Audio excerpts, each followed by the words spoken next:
Chapter 9. And when the queen of Sheba heard of the fame of Solomon, she came to prove Solomon with hard questions at Jerusalem, with a very great company, and camels that bear spices, and gold in abundance, and precious stones. And when she was come to Solomon, she communed with him of all that was in her heart. And Solomon told her all her questions, and there was nothing hid from Solomon which he told her not.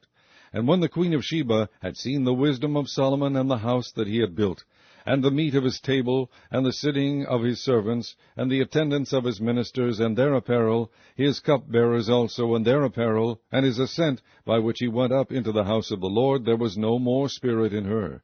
And she said to the king, It was a true report which I heard in mine own land of thine acts, and of thy wisdom. Howbeit I believed not their words until I came, and mine eyes had seen it. And behold, the one half of the greatness of thy wisdom was not told me, for thou exceedest the fame that I heard. Happy are thy men, and happy are these thy servants, which stand continually before thee, and hear thy wisdom. Blessed be the Lord thy God, which delighted in thee, to set thee on his throne, to be king for the Lord thy God, because thy God loved Israel, to establish them forever. Therefore made he thee king over them, to do judgment and justice. And she gave the king 120 talents of gold, and of spices great abundance, and precious stones. Neither was there any such spice as the queen of Sheba gave King Solomon.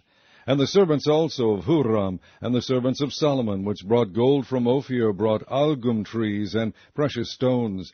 And the king made of the algum trees terraces to the house of the Lord, and to the king's palace, and harps and psalteries for singers.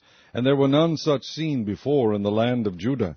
And King Solomon gave to the queen of Sheba all her desire, whatsoever she asked, beside that which she had brought unto the king. So she turned and went away to her own land, she and her servants. Now the weight of gold that came to Solomon in 1 year was 666 talents of gold, beside that which chapmen and merchants brought, and all the kings of Arabia and governors of the country brought gold and silver to Solomon. And King Solomon made 200 targets of beaten gold. 600 shekels of beaten gold went to one target, and 300 shields made he of beaten gold. 300 shekels of gold went to one shield. And the king put them in the house of the forest of Lebanon.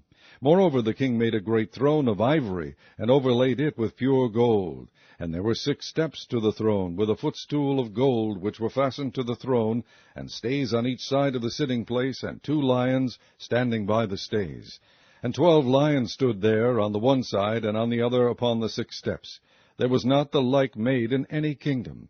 And all the drinking vessels of King Solomon were of gold, and all the vessels of the house of the forest of Lebanon were of pure gold, none were of silver. It was not anything accounted of in the days of Solomon. For the king's ships went to Tarshish with the servants of Huram. Every 3 years once came the ships of Tarshish, bringing gold, and silver, ivory, and apes, and peacocks. And King Solomon passed all the kings of the earth in riches and wisdom. And all the kings of the earth sought the presence of Solomon, to hear his wisdom that God had put in his heart. And they brought every man his present, vessels of silver, and vessels of gold, and raiment, harness and spices, horses, and mules, a rate year by year.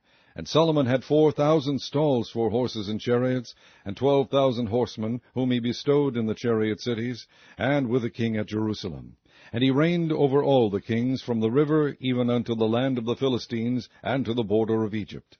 And the king made silver in Jerusalem as stones, and cedar trees made he as the sycamore trees that are in the low plains in abundance. And they brought unto Solomon horses out of Egypt, and out of all lands.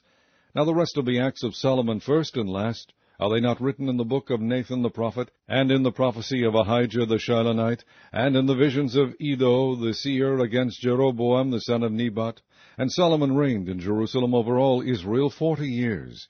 And Solomon slept with his fathers, and he was buried in the city of David his father, and Rehoboam his son reigned in his stead.